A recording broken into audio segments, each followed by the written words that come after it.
So today I will talk about, wait, can you see my screen? First and no, you cannot, wait, okay.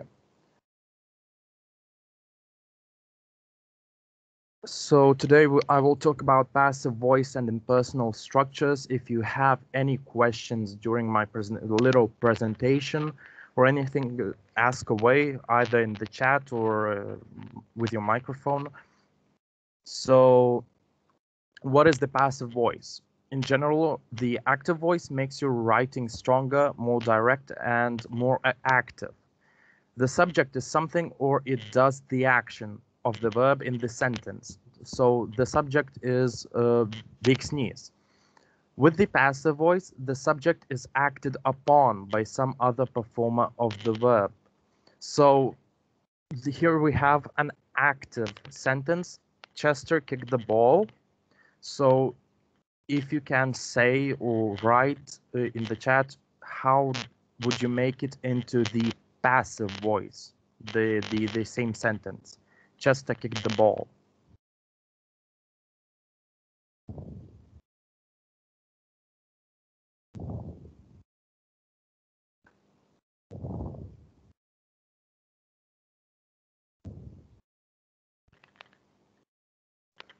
If someone would be so kind as to, wait, I stopped sharing again.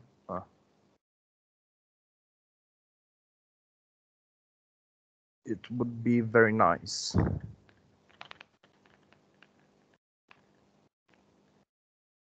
So to make the passive voice or the sentence into a passive, you would have to change the wording. So it would begin with the ball.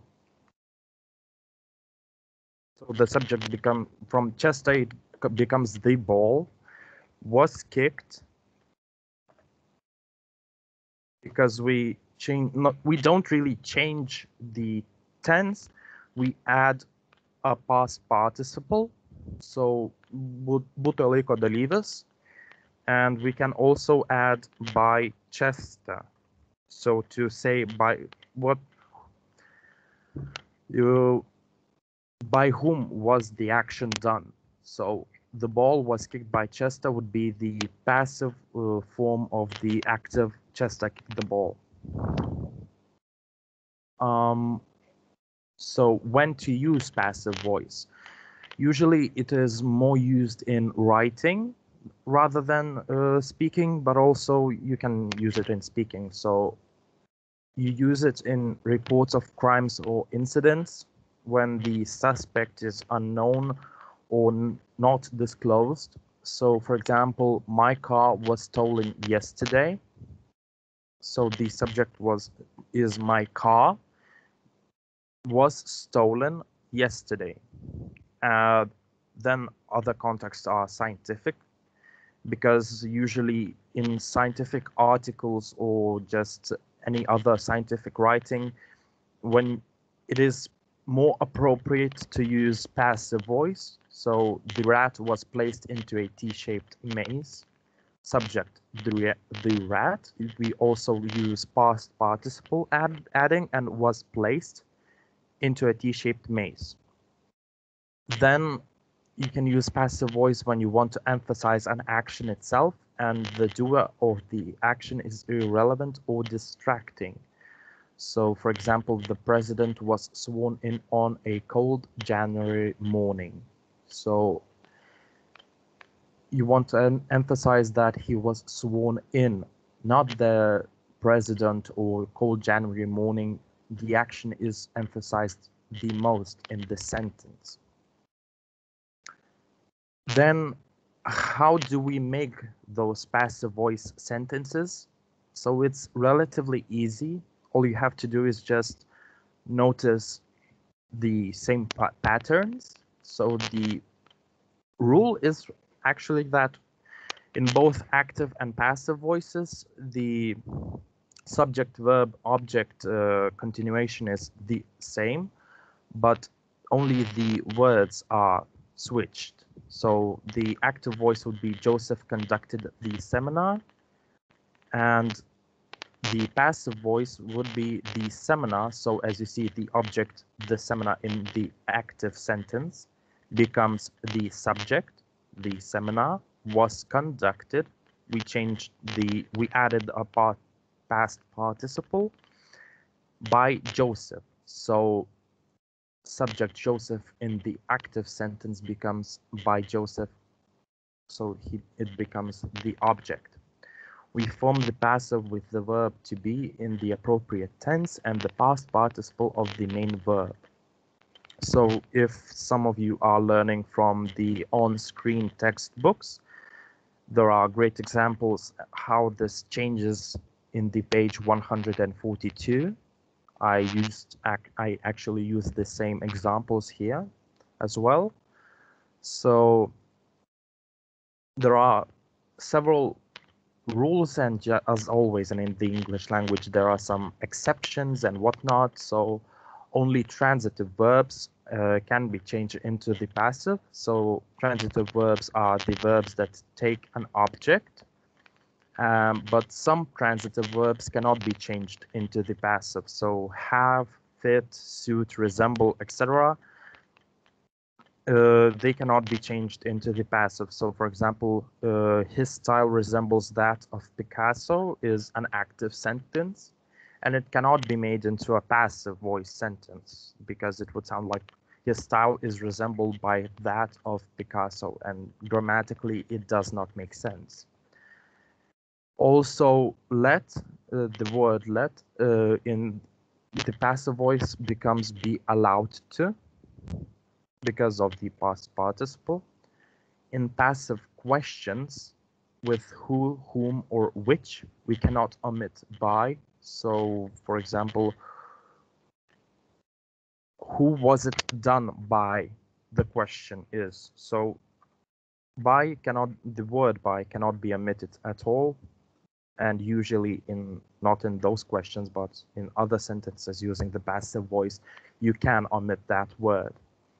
The verbs hear, help, see, and make are followed by infinitive in active, but to infinitive in the passive.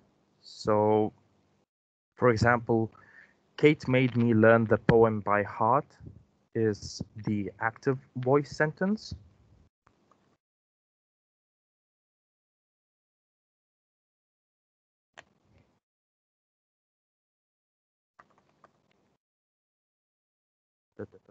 Kate made me learn. Made me learn is the verb here. And when you change it into the passive, I was made to learn the poem by Kate. So I was made to learn, because learn is the infinitive verb. So it is changed into to learn. It is actually quite easy. You will see in the exercises, we will do some exercises if you are up for that. You'll see how this works. Also, we have impersonal passive constructions. So these two themes correlate. So the verbs believe, consider, accept, know, report, say, think have both personal and impersonal constructions in the passive. So these are the active voice sentences. People expect that Adele will sing the song. So if somebody could say or write and make a passive voice sentence, it would be very great.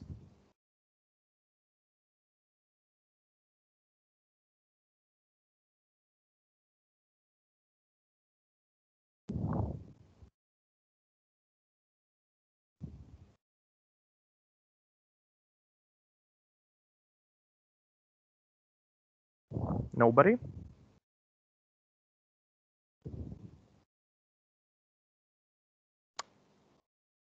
All right. So the passive form for that would be, it is expected that Adele will sing the song.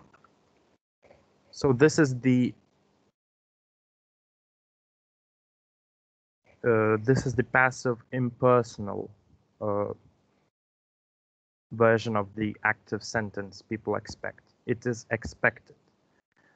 Also, the same way would be they say he was a brilliant musician. It is, so we would make it, it is said that he was a brilliant musician. So these are the same patterns that we would use making passive voice sentences. So it's actually not that hard. You just need to notice them, basically. Now I will go a little bit more into detail using the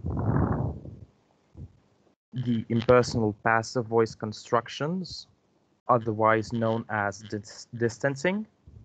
And for that, I will use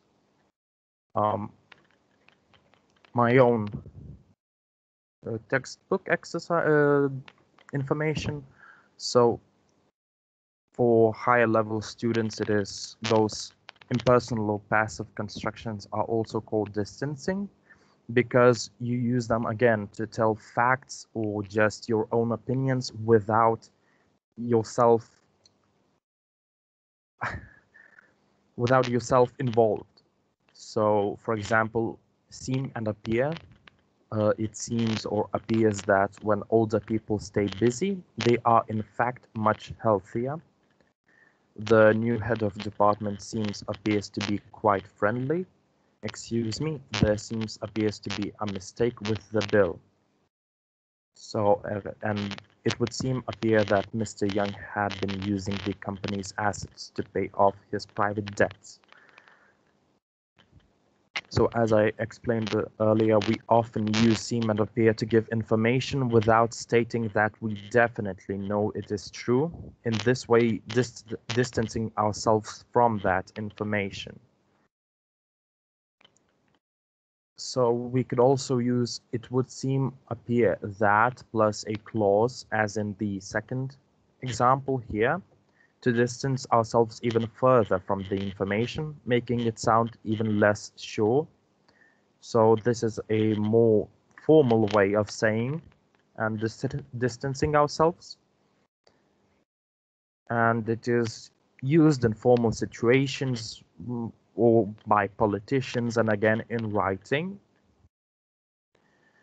Then there are the passives with the verbs of saying and reporting. So these are the main, this could be the main focus for students in gymnasiums, for seniors, because those are the most, probably more used than any other type of impersonal constructions.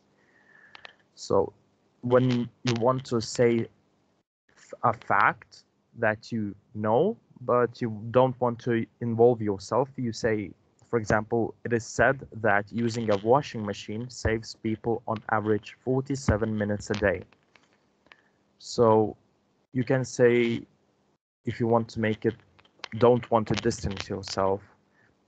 So I read that using a washing machine, or I know for a fact that using a washing machine, and etc., you can make dozens of other kinds of sentences without the passive.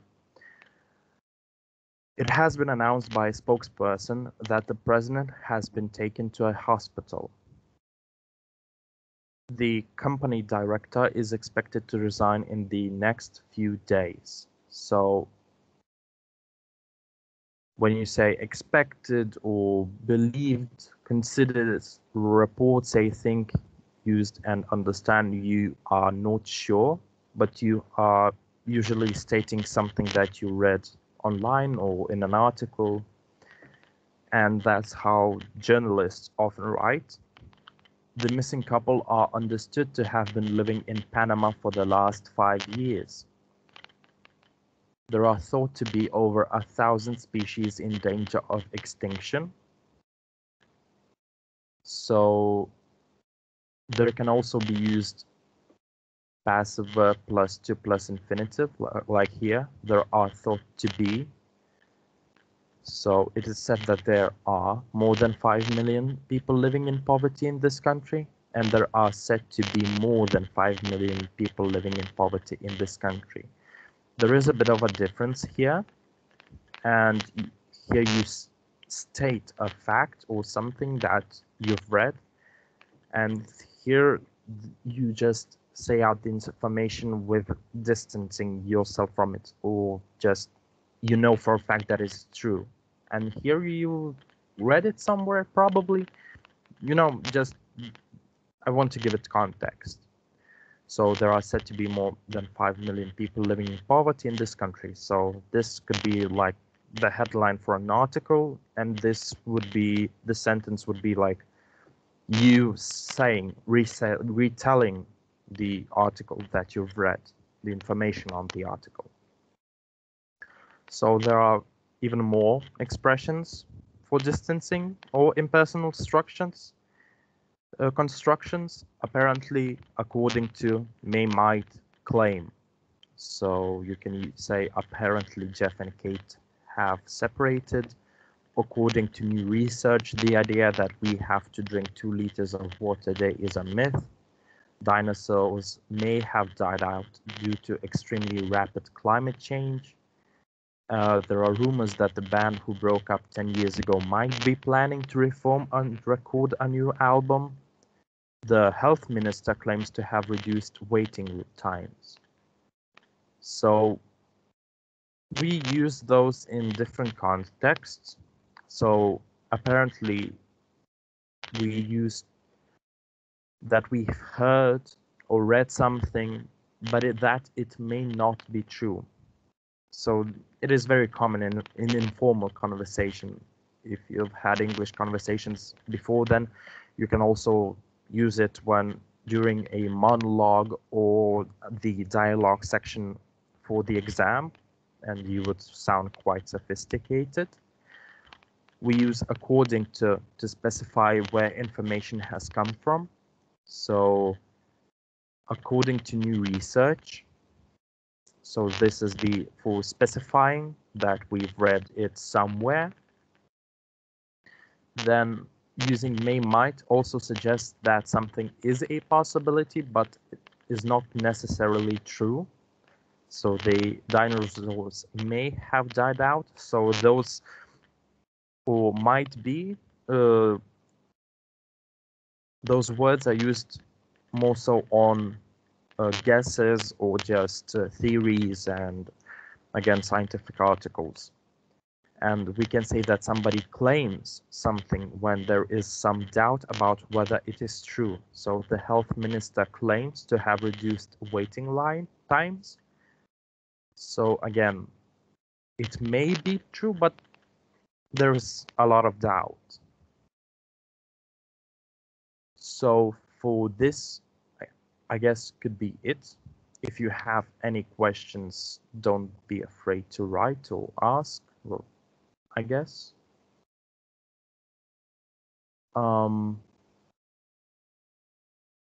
Now,